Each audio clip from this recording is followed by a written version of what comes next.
O começo depois do fim. Capítulo 487. Inquieto. Ponto de vista. Arthur Levin, como Naécia havia prometido, levou apenas algumas horas para completarmos a subida pelos penhascos. Embora extenuante, o restante da escalada foi tranquilo. Por 2 vezes, bestas de mana voadoras circularam a fim de investigar nosso grupo de caça, mas foram mantidas afastadas por sinalizadores de mana. A montanha em si, que havia gerado golems para nos testar, permanecia silenciosa. No topo, as 4 fênix começaram a gritar e a cantar, suas vozes ecoando no ar rarefeito e nas ravinas das altas montanhas, dando as boas-vindas a cada membro do nosso grupo de caça. Quando todos chegamos ao vale, nosso grupo de 20 caçadores parou para observar além da borda do penhasco. Era impossível ver a altura que havíamos subido, pois as nuvens cobriam a superfície de Epiotos bem abaixo de nós. Um grupo de arraias celestiais emergia e mergulhava nas nuvens, girando sob e ao redor umas das outras de forma brincalhona. Regis se manifestou a partir da sombra escura de Eli, e a armadura que a reveste a derreteu, retornando ao éter. Ela imediatamente envolveu os braços ao redor do corpo quando um arrepio percorreu seu corpo. Shu bateu em meu ombro com força suficiente para que eu tivesse que dar um passo à frente para manter o equilíbrio. São iguais às arraias abissais que enfrentamos nas Relictombs, não é, meu irmão? Não me lembro de aquelas serem tão fofás assim, disse Sylvie, ajoelhando-se perto da borda. Ela pegou uma pedra lisa, esfregou-a entre os dedos e a lançou casualmente para fora do penhasco, observando-a despencar na névoa. Ravencotão ofegou e segurou seus chifres com horror. O que você está fazendo? Isso pode matar alguém. Sylvie congelou, seu rosto pálido de culpa. Os Azuras começaram a rir, sendo Riven aquele que ria mais alto. Estou só brincando. Você pode ser Arconte no nome, Sylvie, mas tem a rigidez de um dragão. Os dragões entre nós pararam de rir. A rigidez de um basilisco, você quer dizer, disse um dos Indrats. Em vez de se ofender, Raven e seus companheiros basiliscos voltaram a rir com a provocação. Viriaintir arqueou as costas em um profundo alongamento, seus longos cabelos rosados quase tocando o chão. Ao se endireitar, ela se virou para longe do centro das atenções e olhou para o pico da montanha. A luz está diminuindo rapidamente, alertou ela. Devemos montar acampamento. Naésia Avignis, que liderava o caminho por tradição, apontou para a faixa verde e densamente arborizada esculpida na montanha e disse: não teremos bestas voadoras fungando em nosso cangote se subirmos até a linha das árvores. Caso contrário, escolha um lugar. E se quisermos algumas bestas voadoras fungando em nosso cangote?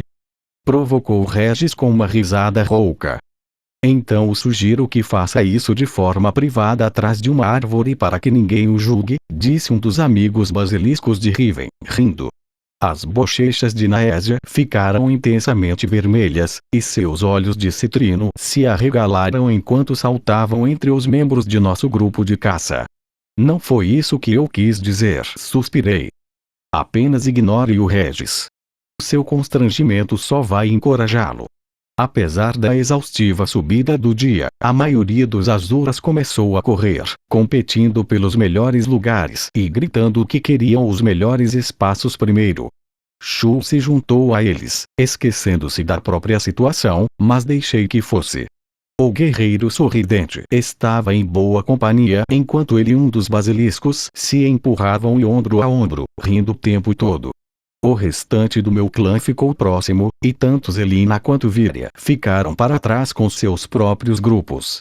Seguimos nosso caminho mais devagar, com calma. Vamos descansar e recuperar nossas forças esta noite, disse Zelina, andando à minha frente sem olhar para trás. Amanhã, vasculhamos o cume em busca de nossa presa. O que exatamente estamos caçando? Perguntei, observando os cabelos da mulher Leviatã se moverem fora de sincronia com o vento frio e cortante que soprava pelo vale. Veria, que caminhava ao lado de Sylvie, embora mantendo certa distância entre o meu clã e ela mesma, respondeu. Nossa presa se apresentará a nós. Quando você a vir, saberá. Seus olhos prateados repousaram sobre mim por um longo momento, depois desviaram, indecifráveis. Franzi a testa com isso, mas a conversa terminou ali. Quando entramos sob os galhos enormes e retorcidos das árvores gigantes, Shu gritou e acenou para nós, indicando um espaço plano entre 3 troncos massivos. Tire um momento para se conectar com seu clã, disse Zelina, afastando-se em direção aos outros Leviatas. Comida e bebida serão compartilhadas depois, seguidas de conversas e histórias primeiro, porém, acalme sua mente. Observei-a se afastar como uma estranha sensação de vulnerabilidade. Ela tinha uma maneira de enxergar através de mim, com uma sabedoria muito além de sua idade. Assim que terminei o pensamento, quase ri alto, lembrando que ela tinha pelo menos 20 vezes a minha idade total, talvez até mais. Todos eles são mais velhos do que aparentam, projetou Sylvie em meus pensamentos. O mais jovem entre eles tem o quê? Meio século. Vamos. Estou morrendo de fome. Ele agarrou o meu braço e tentou me arrastar em direção a Shu. Rindo, deixei-me ser puxado por ela. Shu já estava arrumando um círculo de pedras para fazer uma fogueira, e ele não perdeu tempo em retirar equipamentos de seu anel dimensional e montar o acampamento. Por todo o vale arborizado, os acampamentos para cada grupo de 4 pessoas eram finalizados. Cada raça azura tinha suas preferências específicas. Os Leviatas, por exemplo, foram rápidos em montar tendas de cores vivas feitas de tecido denso, enquanto as fênix se empoleiraram em redes ou conjuravam camas ao ar livre. Os basiliscos compartilhavam uma única tenda grande com uma fogueira central, enquanto os dragões construíam uma pequena casa com materiais conjurados, completa com espaço interno para cozinhar e tomar banho. Como Zelina havia sugerido, cada grupo parecia confortável, interagindo apenas entre si naquele momento. Retirei um simples colchonete e o estendi próximo à fogueira, enquanto Shu terminava de organizar o grande círculo de pedras. Ele já havia arrastado um tronco caído e agora arrancava galhos secos com as mãos, quebrando-os em pedaços menores e empilhando-os.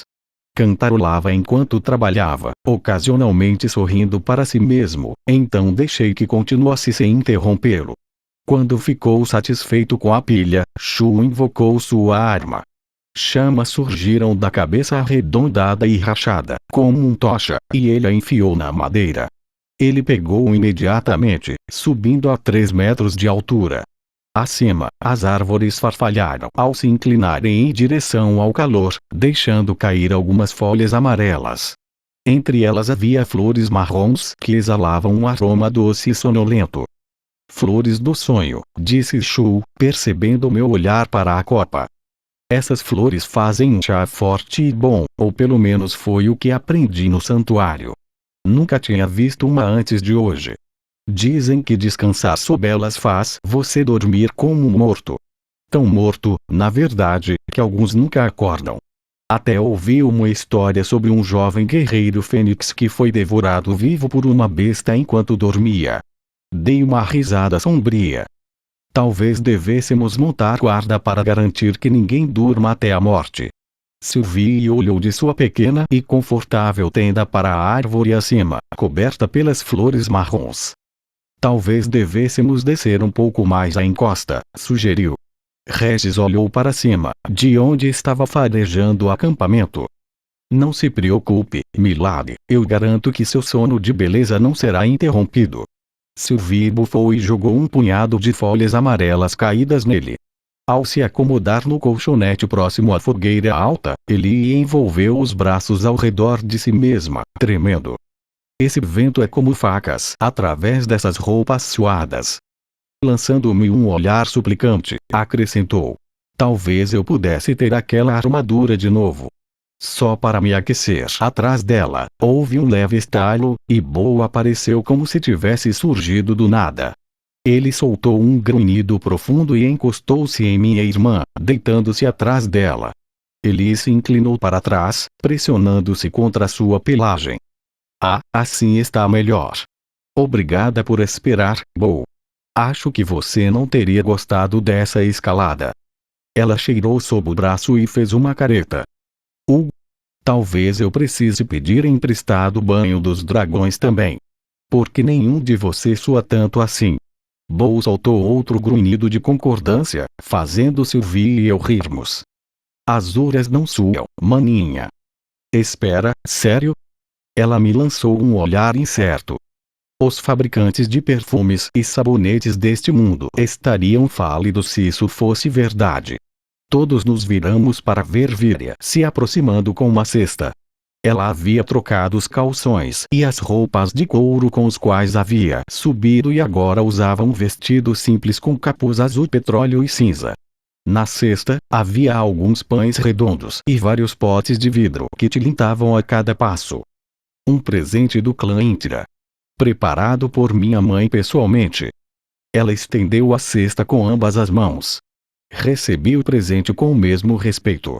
Dentro dos potes havia mel, mostarda e geleia para acompanhar o pão. Obrigado. Ela assentiu e deu um passo em direção à fogueira. Enquanto encarava as chamas, seus reflexos dançavam sobre seus olhos prateados. Seu clã foi bem hoje, Lord Arthur. Aquela escalada não era uma tarefa fácil, mesmo para Azuras. Shu tirou a cesta das minhas mãos, arrancou metade de um pão e começou a mexer nos potes enquanto mastigava. Oh, mel de flor de fogo. Meu favorito. Distraidamente, passou a cesta para Sylvie e se afastou com o pão e o pote de mel.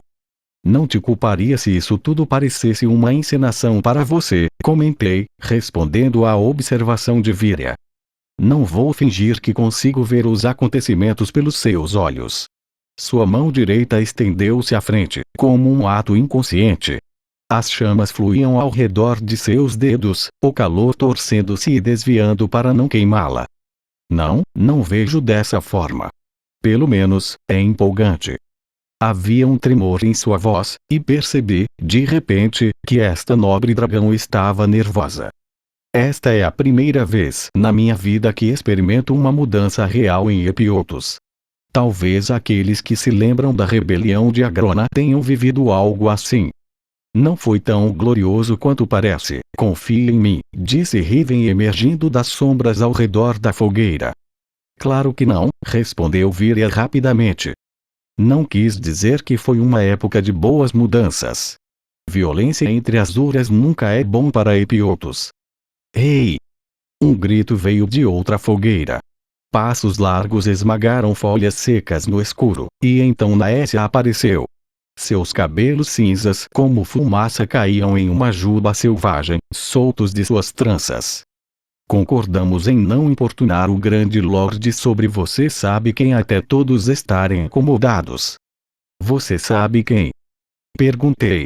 Quando as palavras saíram de meus lábios, cheguei à resposta por conta própria. Vocês querem saber sobre Agrona? Vire continuou fitando as chamas. Os olhos de Riven saltaram para os meus e logo desviaram, mergulhando na escuridão. Suas sobrancelhas estavam franzidas de preocupação. Naésia sentou-se na grama, com as pernas esticadas e os braços apoiados atrás de si. Em algum momento, Zelina também havia se juntado a nós, agora encostada em uma árvore na borda da luz da fogueira. Embora não se aproximassem, eu sentia os outros Azuras se esforçando para ouvir a conversa. Rumores se espalham como fogo sobre a derrota de Agrona nas mãos de um menor, disse Riven, tenso no corpo e no tom. Mas até meu pai tem se mantido em silêncio sobre os detalhes. Deixei que o silêncio se prolongasse após a declaração de Riven. Parecia estranho para mim que Quezes não tivesse espalhado a história aos quatro ventos, mas então, ele queria um Agrona vivo e consciente para exibi-lo nos lares dos clãs desses jovens Azuras. Uma suspeita cresceu em minha mente de que essa conversa, que foi iniciada por uma dragão, era, de alguma forma, calculada. Não há muito o que contar, disse por fim. Agrona estava profundamente ligado a uma fonte separada de poder. Eu a destruí, e ele entrou em uma espécie de coma. Lord Indrato chegou logo depois.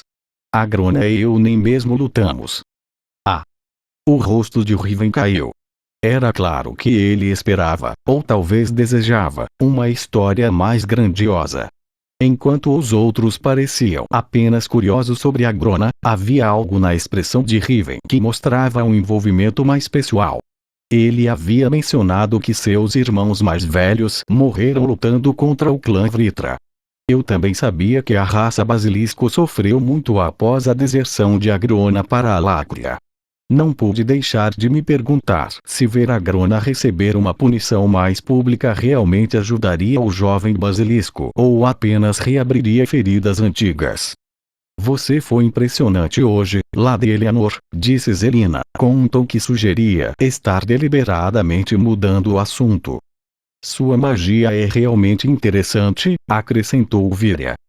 Técnicas de mana pura, certo? Não muito diferente de como os dragões usam mana. Você tem algum talento com éter, como seu irmão? Obrigada. Ele sorriu. E não, eu só uso mana, mas tenho uma runa de feitiço. Naésia, que havia se recostado em uma postura mais relaxada, franziu a testa. Uma runa de feitiço? O que é isso? Ele, soltando-se do pelo de bolo, virou-se e levantou a jaqueta e a camisa para revelar runa mágica tatuada em suas costas. Meio que me marca com um feitiço. Posso usar um tipo diferente de magia canalizando minha mana nela. Os Azuras ficaram fascinados e começaram a bombardear ele com perguntas. Depois de 1 ou 2 minutos, ela deu de ombros, nervosa. Honestamente, não sou especialista. Temos um mestre inventor, Gideon, que entende tudo sobre isso e meu irmão também. Os alacrianos as usam, mas foram inventadas pelos Dijin. Percebi imediatamente que nenhum dos Azuras reconhecia o termo. Nunca ouvi falar dos Dijin. É outra das suas raças menores? Perguntou Riven, coçando distraidamente o couro cabeludo ao redor de um dos chifres. Senti meus dentes se apertarem antes de controlar a mim mesmo. Eles não faziam ideia de que toda a sua civilização foi construída sobre as cinzas de uma dúzia de outras. Nós os chamamos de magos antigos. Eles não estão mais aqui, mas boa parte de sua magia ainda permanece em nosso mundo. Lancei a Shu um olhar de advertência para que não explicasse mais. Zelina finalmente se aproximou, agachando-se ao lado da fogueira. As cristas azuis ao longo de suas têmporas brilhavam de forma iridescente sob a luz do fogo. Voltando-se para minha irmã, ela perguntou. Notei que você não utilizou a Silver Lead durante a subida. Por quê? Ele retirou o arco sem corda, causando murmúrios surpresos entre os Azuras. Não consegui usá-lo. Como uma garota humana veio a possuir uma arma azura? Questionou Virya, lançando olhares aos seus pares. E não qualquer arma, mas a do General Aldir. Ela a escolheu, respondeu Zelina de forma desafiadora. Quaisquer rumores que tenham ouvido, saibam que Aldir de Tisses deu tudo de si pelo bem de Epiotos e do mundo dos menores. Seu olhar percorreu os outros Azuras, encontrando os olhos de cada um como um desafio que nenhum deles estava disposto a aceitar. Seu clã realmente é cheio de surpresas, comentou Riven após uma pausa constrangedora. Uma pena não termos titãs entre nós. Eles são especializados nesse tipo de coisa. Virya soltou uma risada de desdém. Eles não são os únicos conhecedores disso. Contornando a fogueira, sentou-se ao lado da minha irmã, ignorando o rosnado de alerta de Bo. Aqui, deixe-me ver. Em silêncio, Virya começou a instruir minha irmã nos métodos usados pelos dragões para dominar tais armas. Nossa conversa se transformou em uma confortável conversa leve regada a algumas piadas. Riven e Naésia fizeram muitas perguntas sobre meu mundo, e eu fiquei feliz em responder a maioria delas. Quanto mais os Azuras soubessem sobre Dicata e a Lácrea, mais reais esses lugares se tornariam para eles. Comida e bebida foram compartilhadas generosamente. Eu beliscava um doce coberto de glacê enquanto a irmã de Riven dava uma aula improvisada sobre a culinária basilisco. Por fim, um grito amigável vindo do acampamento dos basiliscos atraiu Riven e sua irmã. Depois disso Naésia nos deu boa e também voltou para seu próprio povo. Shula a acompanhou, ansioso para passar mais tempo com as fênix de Epiotos. Zelina permaneceu, embora tenha se afastado para as sombras. Por um tempo, ouvimos em silêncio as instruções de Viria, mas, após alguns minutos, Zelina acenou para que eu me aproximasse. A mente de Sylvie tocou a minha. Estou me sentindo cansada, Arthur. Vou descansar. Lancei um olhar preocupado à minha companheira, mas ela afastou minha preocupação com um gesto, seus olhos voltando-se para Zelina. Assenti. Você considerou o que os grandes lords disseram no jantar? Zelina perguntou sem rodeios quando me juntei a ela. Estava frio à luz da fogueira. O vento, embora suave, era constante e trazia o frio das montanhas mais altas. Virei o rosto contra ele, fechando os olhos e apreciando a mordida gelada na pele. Tivemos uma longa escalada hoje, durante a qual não houve muito mais o que fazer além de pensar, respondi, desviando da pergunta. Você está desconfortável com a ideia? Encontrei seus olhos com o canto dos meus. Eu já tenho alguém. Zelina cruzou os braços, franzindo testa. O que isso tem a ver? Você é um grande lorde, Arthur. Mais do que isso, é o fundador de uma nova raça e regente de seu mundo inteiro. Precisa solidificar sua posição, formar alianças fortes. Talvez até gerar herdeiros. Tosse, surpreso. Ela mordeu o lábio, hesitante. Escuta, sei muito pouco sobre como seu povo faz as coisas. Você é um homem bom por considerar os sentimentos de sua amada antes de tomar essa decisão, mas o amor entre dois pode precisar ser pesado em relação ao bem de muitos. Sua mão disparou em um soco rápido como um raio, que eu mal consegui desviar. Seu sorriso irônico voltou. Eu disse antes que sua gentileza pode ser transformadora aqui. Olhando de relance para a Viria, ela continuou em voz baixa. Indra nunca abrirá sua mão de ferro sobre Epiotos. A menos que alguém quebre seus dedos. Esse alguém é você, Arthur Levin. Mas somente se você tiver a força e o apoio necessários. Sem esperar minha resposta, ela se virou e foi para sua tenda. Sumiu na escuridão, mas eu segui a progressão de sua assinatura de mana até que ela se estabilizou. Quando voltei para a fogueira, Viria estava de pé. Boa noite, Eli. Estou ansiosa para ver o que você pode fazer com este conhecimento. Eu também, respondeu minha irmã com um bocejo, os olhos pesados de exaustão. Viria parou para me dar uma reverência respeitosa, seu cabelo, escuro na luz tênue da fogueira, escapando do capuz. Em seguida, continuou para a cabana que havia construído mais cedo. Sentei-me ao lado de Eli, dando um leve tapinha em seu joelho enquanto ela se recostava em Bo, segurando Silverlight em seu colo. Eu amo isso, disse ela, cansada. Ao nosso redor, a noite continuava a aprofundar-se na escuridão absoluta. Não sabia quanto tempo esperei, mas, eventualmente, os últimos Azuras restantes encontraram seus respectivos alojamentos, e o acampamento mergulhou em silêncio. Apenas o vento entre as folhas e o crepitar baixo da fogueira podiam ser ouvidos. Com cuidado, ergui Eli do lugar onde havia adormecido encostada em Bo e a levei para sua tenda. Ali, a cobri do jeito que mamãe costumava fazer. Seus olhos se abriram apenas por tempo suficiente para me lançar um sorriso sonolento e dizer: obrigada, irmãozinho. Então, seus olhos fecharam novamente, e ela voltou a dormir, sem nunca ter despertado completamente. A tenda dela era grande o bastante para Bo caber, mas ainda assim sua cabeça ficava para fora. Ele se acomodou, pousando o queixo nas patas, e também fechou os olhos. Este lugar parece intacto, comentou Regis, em tom baixo. Ele estava sentado ao lado da fogueira, sua juba flamejante, dançando como uma sombra roxa escura contra o laranja do fogo. Eu gosto disso. Claro que gosta, respondi com um sorriso, me deitando no colchonete ao lado dele.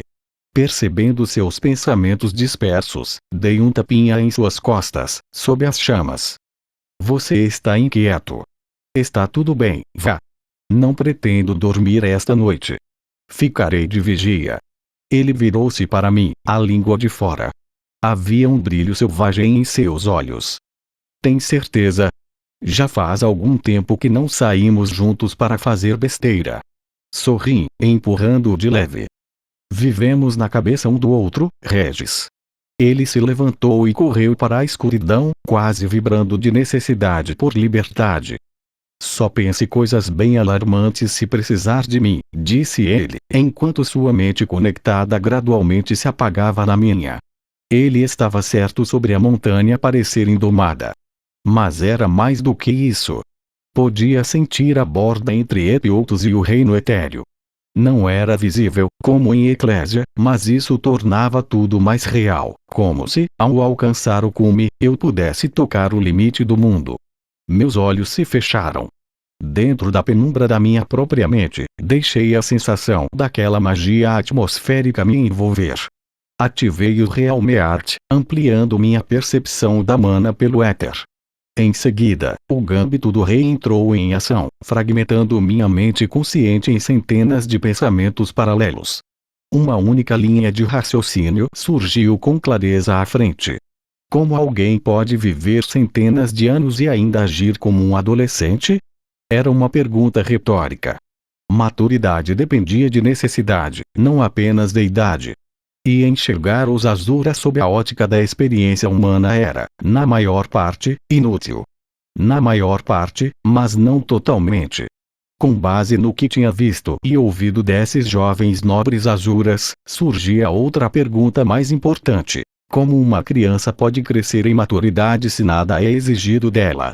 Não seria justo dizer que os grandes clãs não exigiam nada, mas suas expectativas diferiam muito das de um herdeiro humano. A própria palavra já indicava parte da resposta: herdeiro. Qual é o propósito de um sucessor quando os atuais lordes reinam por 10.000 anos ou mais? Esses Azuras estavam presos em uma espécie de estagnação, mas isso não poderia durar. Se eu queria salvar meu mundo e Epiotos, ambos precisariam mudar profundamente. Mesmo sem o gâmbito do rei, era difícil evitar que minha mente retornasse constantemente à conversa com os grandes lordes sobre casamento. Agora eu estava começando a ver isso de uma forma diferente. O que Zelina disse era verdade. Era uma escolha puramente estratégica, alinhada à necessidade de uma nova visão para o futuro de Epiotos, mas isso não mudava em nada o que eu sentia. Mais importante, como Tessia se sentiria ao saber que essas conversas estavam acontecendo? Esses pensamentos gradualmente recuaram enquanto minha consciência se focava na meditação e na mana. Sob o efeito ampliado do gâmbito do rei, ficou mais claro que a mana e o éter na montanha pareciam se assemelhar àqueles que ligavam o portal entre Dicata e Epiotos. Embora tivesse vislumbrado o futuro no qual aliviava a pressão acumulada no reino etéreo, nem todos os aspectos de como isso seria feito estavam claros para mim. Precisava de mais compreensão sobre as barreiras que mantinham o reino etéreo separado do mundo físico e permitiam que Epiotos flutuasse dentro dele. Goldstep iluminou-se, acrescentando outra camada de percepção aos múltiplos pensamentos que se desdobravam. Minha percepção começou a se expandir para fora, como dedos sondando. Houve um movimento da mente adormecida de Sylvie. A primeira habilidade que aprendi com Goldstep foi me mover através dos caminhos etéreos. Após muito treino e esforço, aprendi a transformar esses caminhos em armas, atacando através deles com minhas armas conjuradas, mas estava confiante de que havia mais potencial ali. Com a fonte de chama eterna como inspiração, imaginei uma abertura entre o reino etéreo e Epiotos, através da qual o éter pudesse fluir livremente.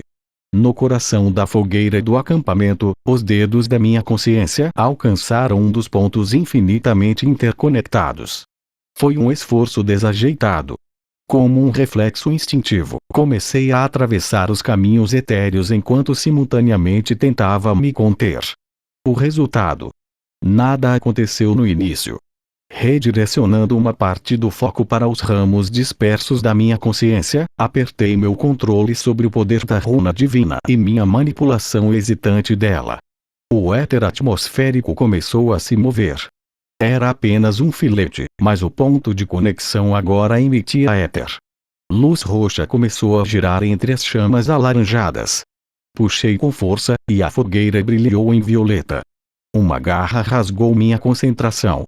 Minhas mãos pressionaram as têmporas com força enquanto minhas percepções colidiam como navios em um mar agitado por tempestades. Realmeart, Goldstep e Gambito do Rei escaparam do meu controle mental. Observei, em terceira pessoa, meus dedos cravarem no meu crânio enquanto caía de lado, encolhendo-me em posição fetal. Algo estava me puxando, absorvendo-me para dentro de si. Resistir trouxe dor, uma dor incrível. Uma dor compartilhada.